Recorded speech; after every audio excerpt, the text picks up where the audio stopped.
Assalamu alaikum and hello to everybody. It's day 4. Today we are going to talk about a 2000 years old memory method. Let me begin with the radio. Radio has certainly enjoyed millions over years, and the great radios of the 30s and 40s are actually pretty classic. Well, what was that experience? Sitting on the radio, creating your own pictures of the stories that were being said.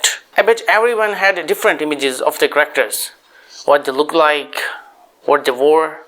That is actually the beauty of imagination and the power of mind.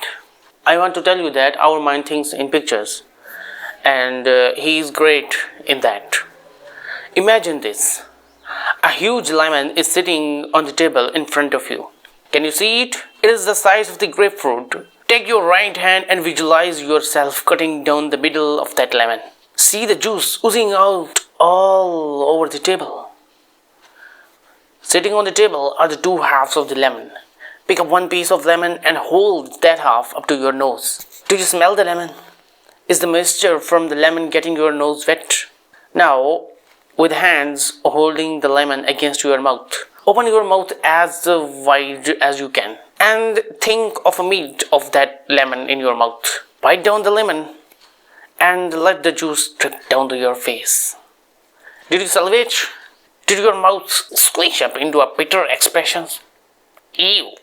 The next question you should be asking to yourself is, why did I make those expressions? What provoked them? Actually, as I told earlier, your mind thinks in pictures, and often it cannot tell the difference between an actual pictures and the pictures that exist in your minds only. Your mind is truly wonderful. That is why athletes visualize their success. The goal swings, batting swings, or catching footballs long before they actually do these things, because their minds believe that it is real. If the visualization is strong enough, then you are actually conditioning your mind for this success with pictures. Your mind utilizes pictures to retain information, and we are going to use that knowledge for our benefit. Pay close attention to the next few thoughts. They are going to be the nuts and bolts of this program. Everything was built on them. What we are about to learn is actually the Romans developed, and it is 2500 years old technique. Remember the loci we talked earlier? That means places in Latin. The Romans found that our minds work like a filing system. If you want to put an information into your computer, what do? You certainly store it in a disk or a CD and file it. Let's say that a hacker got into your computer and deleted all of your directories, files, and program titles. Everything was still in your computer hard drive, but actually it was no longer labeled as it was before. Would not that be a mess? Yes, that would be. The analogy is this. Everything you have ever seen, heard, or done is still in your memory. Accessing and retrieving it is the difficult part. Many students told that when they are taking a test, they know the information, but they don't remember it until the test is over a few hours later. They knew it. They just could not get the information out of their memories when they needed it.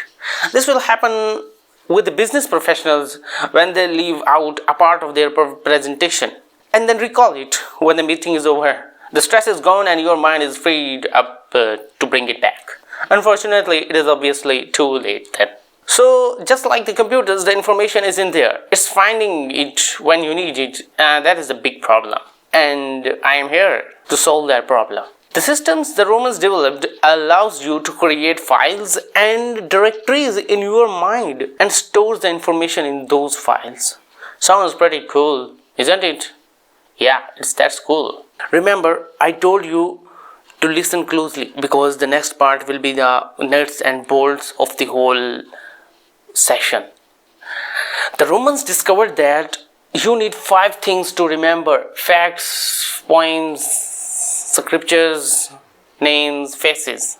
The number 1 is focus. Number 2 is location. Number 3 is code. Number 4 is action, and finally review. Before going and say goodbye to you, I have a good information for you. There are certain foods that are good for memory. Number one is spinach, blueberries, onions, red onions, apples, grapes, cherries. So you have to eat them to keep your memory strong. And inshallah we will meet in the next video. So stay curious for the next video, because we will continue to explain what these 5 points are. And thanks for watching.